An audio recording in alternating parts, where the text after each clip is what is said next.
guys, it's Jenny. I'm going to take this and this, and I'm going to make something new with it.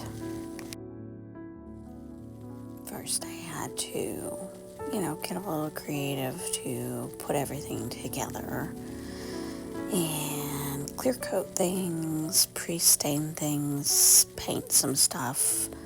So I wanted to do this before I put it all together because it just makes it so much easier. And pre-drill in my holes so I don't split my wood.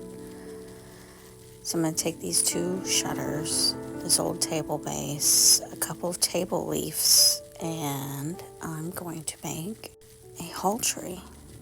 Here's one of my techniques that I like to do where I paint with a bright white and then I stain over it. I love the finish that you get with that, especially when you distress it to bare wood. Here I am adding the shelf. I forgot to videotape how I made the table. I made my own table skirt, first time I ever did that.